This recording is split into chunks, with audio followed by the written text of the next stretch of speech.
I have struggled with the whole notion of hope for a long time now. And I actually think I'm not alone in this struggle.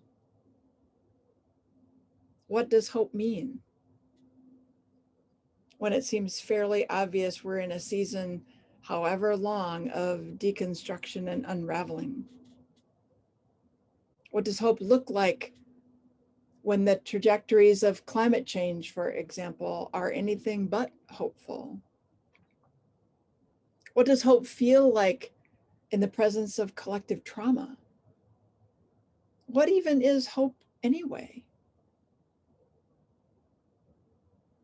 The whole notion of hope actually became so problematic for me that I stopped using the word altogether about 7 years ago, intentionally, because I couldn't separate the idea of hope from the notion that hope means either wishful thinking, aka denial, or the optimistic possibility that things, fill in the blank, whatever it might be, will actually get better in some tangible way that I can see in my lifetime.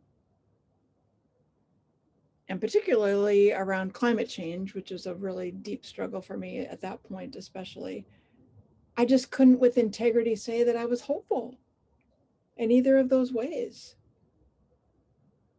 So I gave up the word.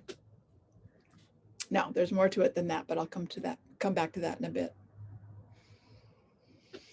So a week ago Friday, my sister and brother-in-law and I got the sublime opportunity to hike Tillamook Head.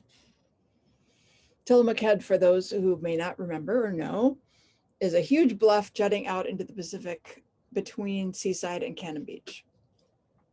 I had never hiked the whole trail from Seaside to Indian Beach, which is where the trail ends, just north of Cannon Beach, until 2 years ago when I joined Ben Lindwall and on Heartbeat Journeys Northwest Coastal Pilgrimage. Eric Conklin was on that pilgrimage, and fun fact, that's when I first met Spencer and Elena, who also participated in the pilgrimage on their honeymoon. I had never been on someone else's honeymoon before, but they generously welcomed all of us along. Now, it was a very significant journey for me 2 years ago. I was 51 years old and really in the depths of despair around the unraveling of Wilderness Way, my ministry of the 12 prior years. I knew then that even if Wilderness Way suddenly were resurrected, or even if it continued as it has in a different, smaller form, it would not ever be what it was, what it had been. The potential, the possibility that I could see so clearly was, for all intents and purposes, there was truly no hope for it that I saw at that time. And more than that, I had lost confidence in myself because of that.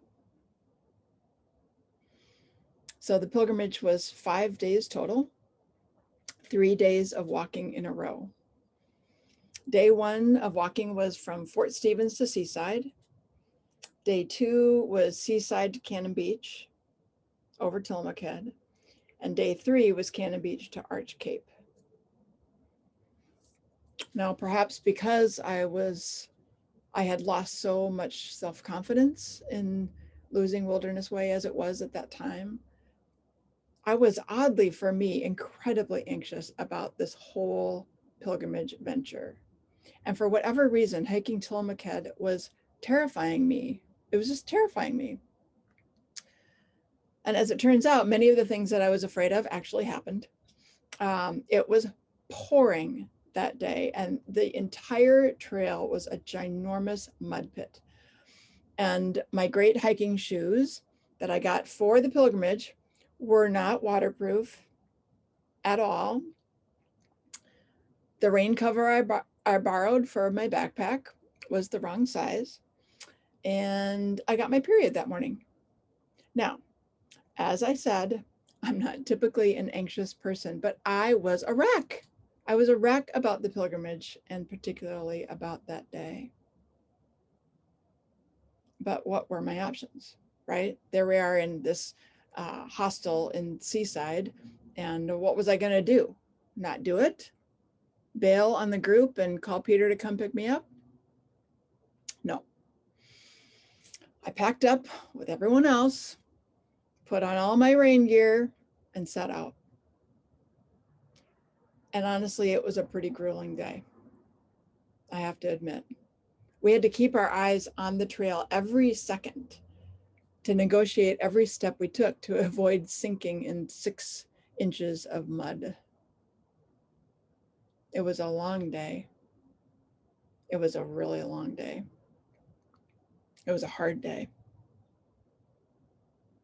But we shared our hiking poles. We helped each other over fallen trees. We rested when we needed to. I commiserated with the other women about my menstrual situation.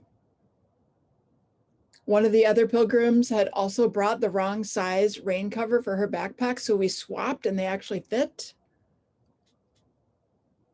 And at the end of the day, we did it. And with the help of everyone there, I did it. The hike I was most afraid of, I did it. And then I did it the next day. And then when we got back to Portland, I walked the 4 miles from our drop-off point at Levin to my home. For some reason, it felt important for me to complete the circuit. 5 days earlier, I walked out of my house and walked to Levin. And now then that day, I walked back to my house from Levin. And as I walked back, the Indigo Girls song, Watershed, was going through my head. It had been kind of companioning me throughout the pilgrimage. And as I sang inside my head, "You'll never fly as the crow flies, get used to a country mile." Just then, I mean, like right then, I looked down and there was a crow feather on the sidewalk. I picked it up. It's right here.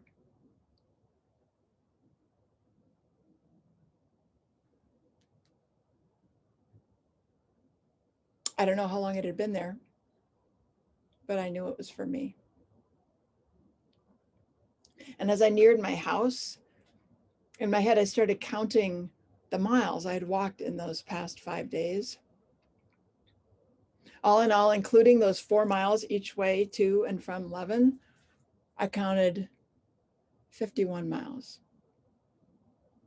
one for each year of my life. Picking up the pieces. I don't know all the reasons why I went on that pilgrimage, but I do know that I went in hopeless about Wilderness Way at that time, and honestly, about me. And when I came out, nothing had changed about Wilderness Way, but I started trusting me again. And that felt like hope. So earlier I said that I stopped using the word hope about 7 years ago. Now, ironically, I didn't stop using the word hope because I was in despair about the climate crisis. The despair was actually before that. I gave up the word when I was coming out of despair, actually. You see, after looking at the complexity and the reality of the climate crisis, I simply could no longer say I had any hope that we would be able to make the necessary changes to mitigate climate catastrophe. So I gave up hope. Or should I say, I gave up the idea of hope being connected to a more desirable future that I would be able to recognize within my own lifetime. And when I gave up that idea of hope, a deeper hope started finding me. A deeper hope started revealing itself. Or maybe I just started having eyes to see it. But the funny thing is, it didn't necessarily look like hope. It wasn't coming through the victories of stopping pipelines or liquefied natural gas terminals, though, of course, those victories happened and are important, and I celebrate them. And though I continue to do climate justice organizing, because life is worth fighting for. And I celebrate every victory there is to celebrate. Connecting any of that with my reason for hope is actually what I had given up. But the deeper hope that began revealing itself to me didn't look like the victories or the likely positive outcomes. Instead, it looked more like beauty, tenderness, companionship, generosity, love, and life, even in the midst of suffering. And when I had eyes to see it, when I was deeply present to this beauty, tenderness, companionship, generosity, love, and life revealing itself to me in every moment, and when I took it all into my heart, something began happening within me. I began to trust the unfolding of divine life, both around and within me, in a deeper way. And that trust felt like hope. That trust became hope. Hope not dependent on the circumstances or the odds or the outcome or the likely possibility.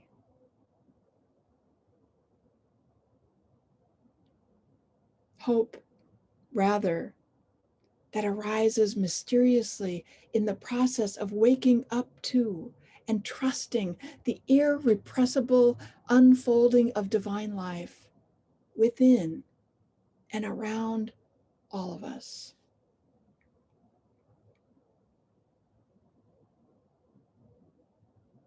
So a week ago Friday, I got to hike Tillamook Head again. This time, thank God, no rain. The path, of course, was still muddy from earlier storms, but my shoes kept my feet dry this time. And because I wasn't looking down at every single step, I could see the magnificence of this paradisal rainforest. And as we neared the top, we saw something that took our breath away. It was a giant Sitka spruce lying on its side. Its entire enormous root system, 15 feet at least in diameter, hidden for centuries, now splayed out for the whole world to see, leaving a crater of equal size where once this grandmother tree had stood tall. Giant patches of earth still clung to its tangled roots, telling us that she was one of the casualties of the windstorms that had swept through just days earlier.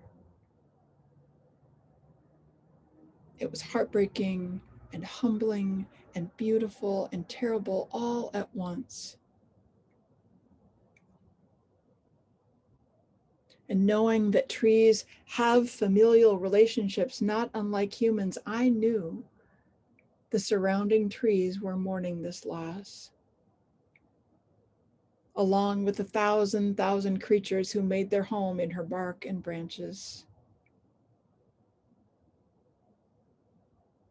But knowing that fallen trees become nurse logs, the placenta for future trees and 1,000 more living beings, I also stood in awe at the beauty, the tenderness, the companionship, the generosity, the love of it all in this mysterious, miraculous, irrepressible unfolding of life that adapts to human ignorance but will never be stopped by it. And I took it all into my heart and I trusted it. And it felt like hope. In a time that by all human measures was completely and utterly hopeless, Jesus said, learn a lesson from the fig tree.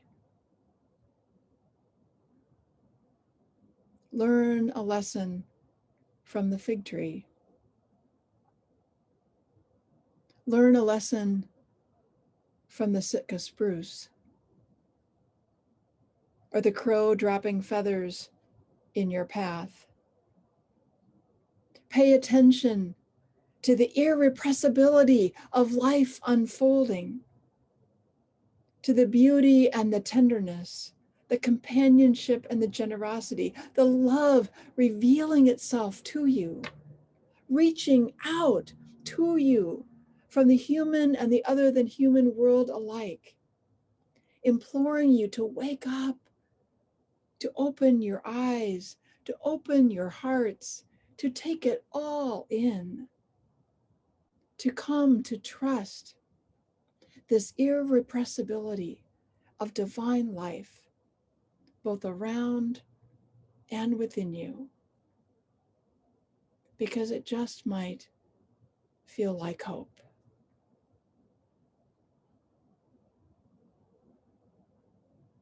Amen. I invite you to share your stories of hope or your encounters with beauty, generosity, companionship, tenderness, love, your encounters with divine life and its irrepressibility, and what that has done for you.